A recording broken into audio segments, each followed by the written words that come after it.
Hello, this is our last lecture on partial fraction expansion of transfer functions.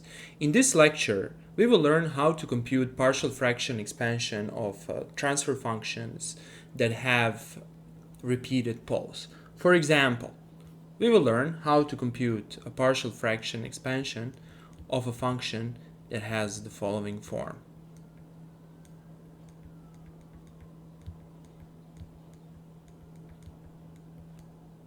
From this expression, we can see that the pole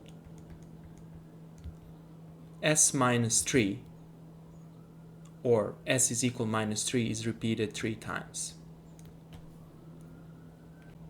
As usual, I created a website and a post that describes everything what I will explain in this video. So in this post you have all the derivations, and at the end you have one example that I did, and you have a MATLAB implementation of such an example. A link to this post is given in description below.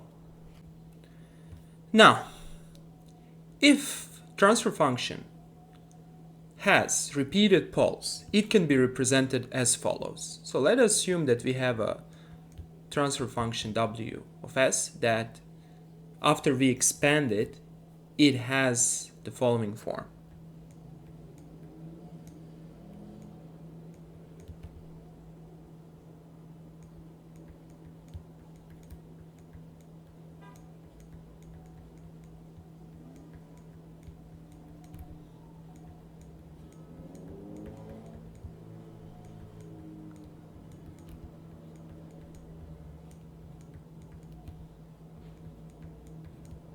And let us assume that the end pole corresponds to this expression.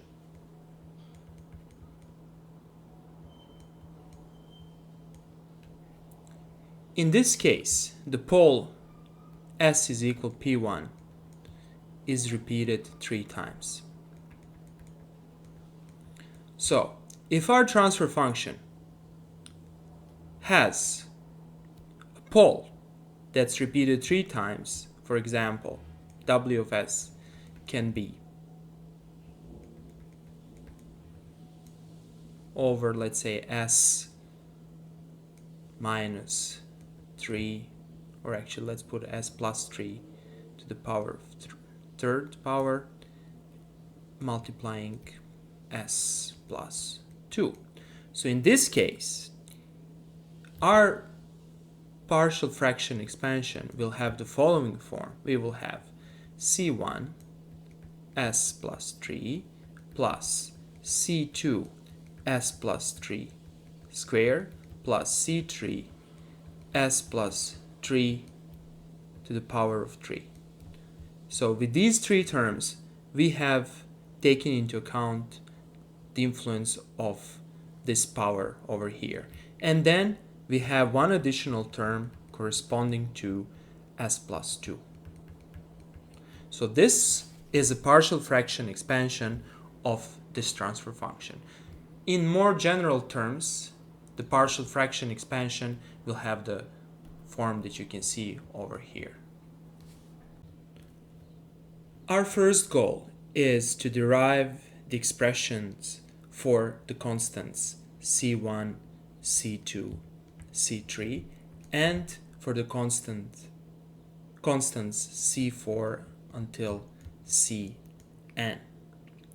So let us start with the derivations for the constant c3. Now, let us multiply the transfer function by s minus p1 to the third power. So we can write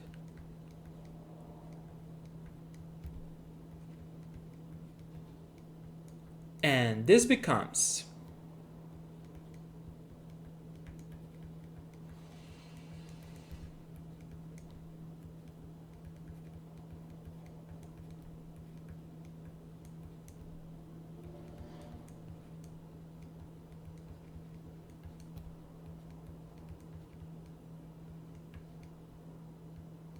and the last term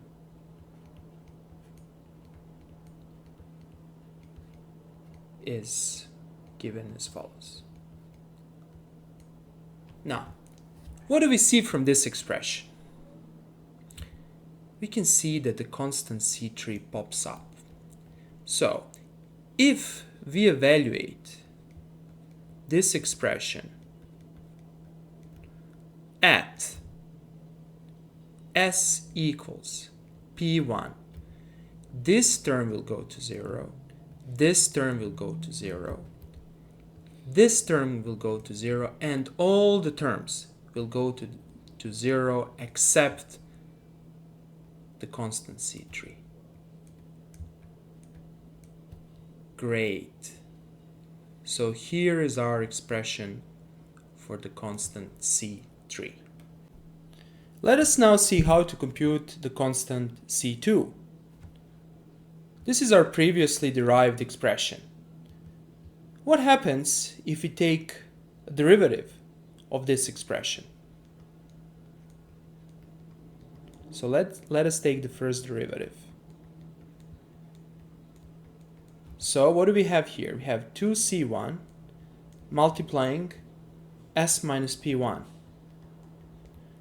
plus c2 multiplying 1.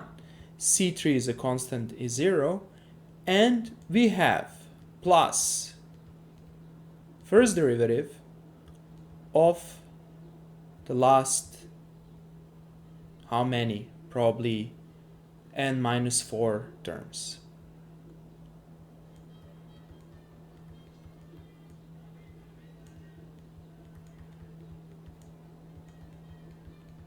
I'm just going to write them again.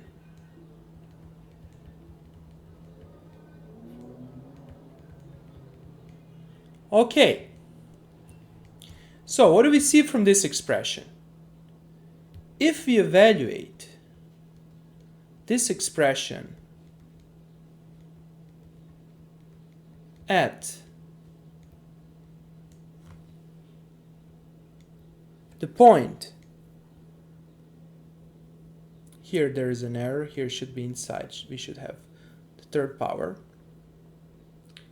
At the point s equals p1, what do we get? This term goes to 0. This term is just this term, c2. And the term in the bracket goes to 0. Why?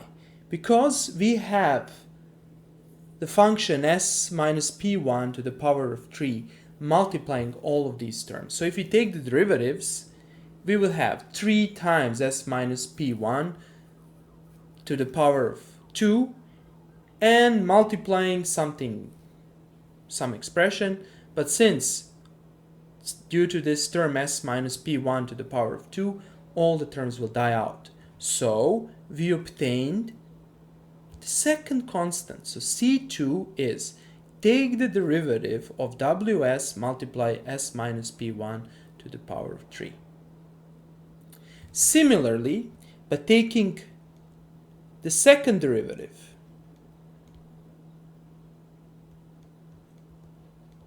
of ws s minus p1 to the power of 3,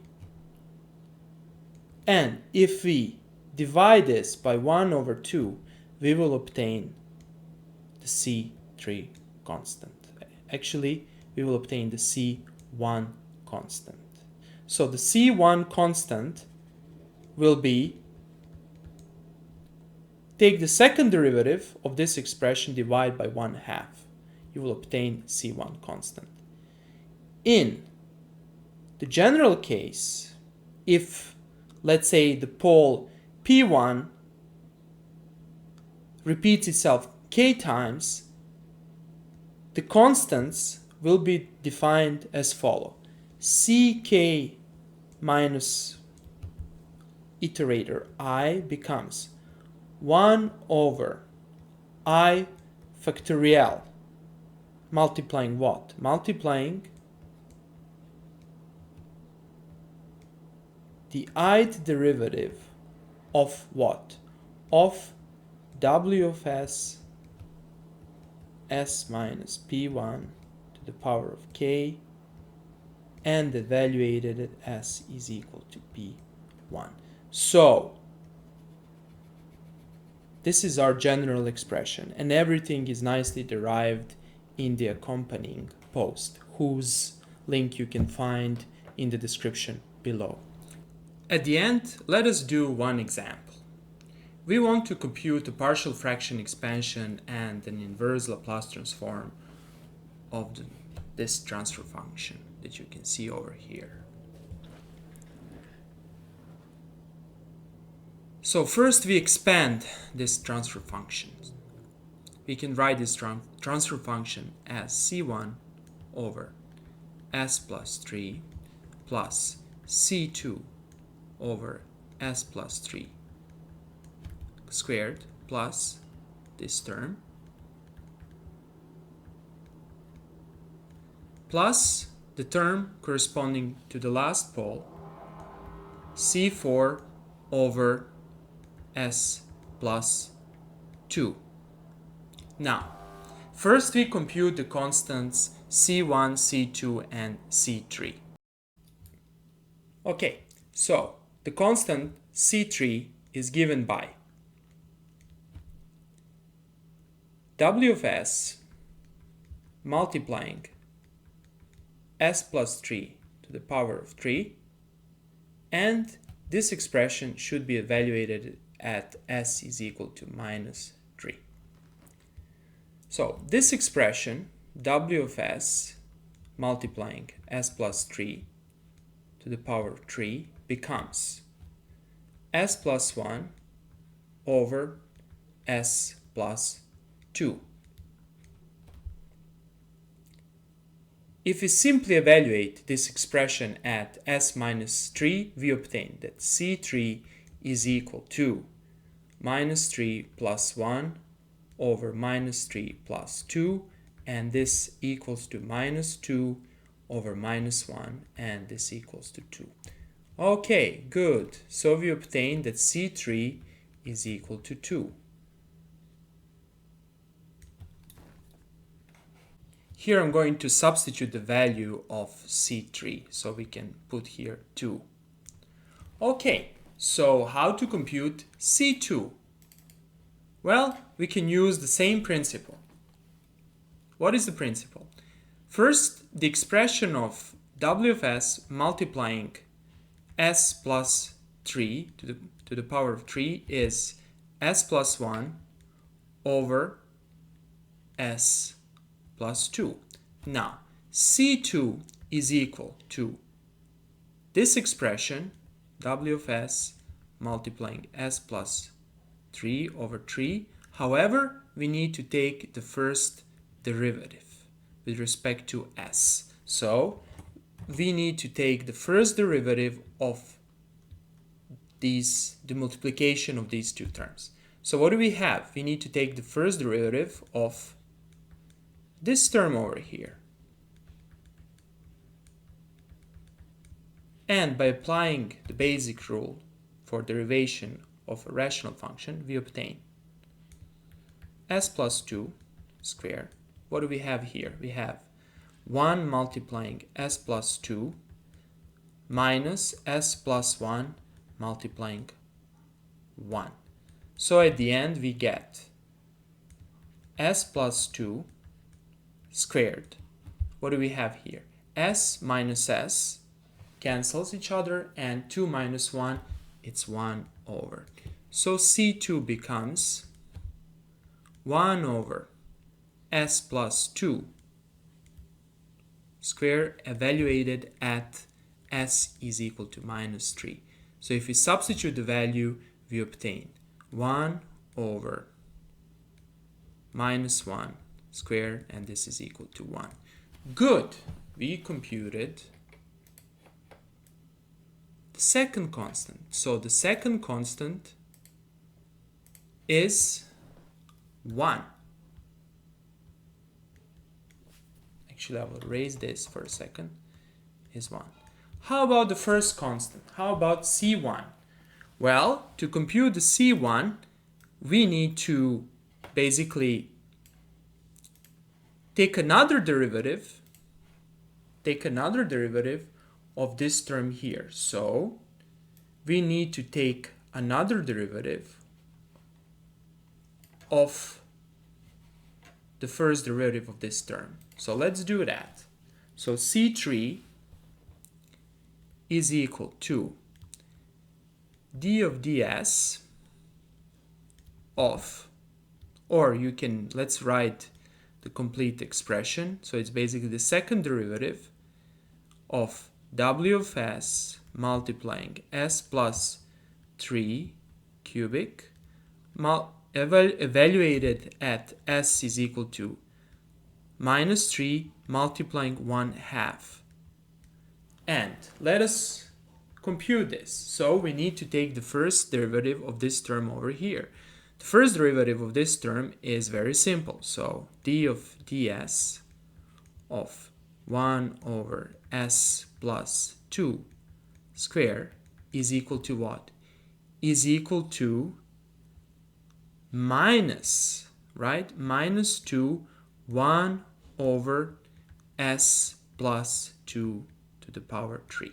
So if we substitute the values we obtained, that C3 is equal 1/2 multiplying minus 2 1 over s plus 2 to the power of 3 evaluated at s equals to minus 3. So this becomes, let's substitute the values. 2 and minus 2 and 2 cancel, so it's minus 1 multiplying 1 over minus 1 to the power of 3, and this is equal to 1. Good. So we computed the first constant. So let us erase this constant, the general expression, and substitute our value. So we have here 1. How about the fourth constant? How about C4? Well, to compute the C4 constant, we will recall the expression that we derived in the first part of this lecture, of this mini lecture series. So C4 is equal to w of s multiplying s plus 2 evaluated at s is equal to minus 2. So what do we have here? So C4 becomes s plus 1 over s plus 3 to the power of 3 evaluated at s is equal to minus 1. So this becomes minus 2 plus 1 over minus 2 plus 3 to the power of 3. So what do we have here? What is the expression? We obtain minus 1 over 1 to the power of 3, and that's equal to minus 1. Good. So the fourth constant is equal to, we can erase it over here, and we can erase this plus sign, is equal to minus 1. Okay, so the final step is to compute the inverse Laplace transform of w of s. So lowercase w of time is inverse Laplace transform of w of s. Since the Laplace transform operator is a linear operator, we can write this is equal to inverse Laplace transform of 1 over s plus 3 plus inverse Laplace transform of 1 over s plus 3 square plus inverse Laplace transform of 2 over s plus 3 to the power of 3, and finally this is equal to inverse Laplace transform of, or here we have a minus sign, don't forget that, minus sign of inverse Laplace transform of s plus 2. Okay, So how to compute these inverse Laplace transforms? Okay, so to compute these Laplace transforms, we need to recall two properties of the Laplace transform. If we have a simple function t is time, and we take the kth power and divide by k factorial, the Laplace transform of the resulting expression is 1 over s to the power k plus 1. Okay. And the second property is the so-called shift in the frequency domain. So this is the shift in the frequency domain. So if you have a function f of s in the complex domain, and if you shift its frequency for certain constant a, its inverse Laplace transform becomes e to the minus at multiplying the time domain version of f of t. Okay, so we're going to use these two rules. So the inverse Laplace transform of the first term is nothing less than e to the minus 3t. How about the second term? Now, you can recognize that this term looks somehow like our general expression. So what do we have here? So what do we have? K is obviously in our case 1, right? So this becomes t, right? That's the function. However, we have a shift in the complex domain. So we will have, from our expression, we will have e to the minus 3t multiplying t function. How about the third term? Since Laplace transform is a linear operator, 2 just remains 2. What happens here? Here you need to recognize the general expression. What do we see here? Power 3. So k is 2. K is obviously 2. So we will have 1/2, right, multiplying t to the power of 2, and this is nothing less than a shift in frequency domain, so this becomes e to the minus 3t. And we have our final expression, and this is nothing less than minus e to the minus 2t. Usually, people put this in brackets and multiply by a Heaviside function. So this is our general expression. Now, how to do this in MATLAB? Well, we can do this in MATLAB using 1, 2, 3, 5 lines of code. Here, we define a symbolic variable. Here we define our function, s plus 1 over s plus 2, multiplying s plus 3 to the power 3. Here we compute the partial fraction expansion, so let's evaluate this. So here is our partial fraction expansion. Let's compare this with our general expression. 1 over s plus 3, good. Plus 1 over s plus 3 squared, perfect. Plus 2 over s plus 3 cubic. And finally, we have minus 1 over s plus 2. So this is correct. And the inverse Laplace transform in MATLAB is given by the following expression, I Laplace. That's the MATLAB command. So what do we have here? Here's the first term, great. Here is the second term, great. Here's the third term, 2 and 2 cancel each other. And here is our last fourth term. Okay, so in these 3 lectures, you learn how to compute partial fraction expansion of transfer functions. This is very important for control systems, since partial fraction expansion leads to some interesting properties of dynamical systems. Thank you very much for your attention and have a nice day.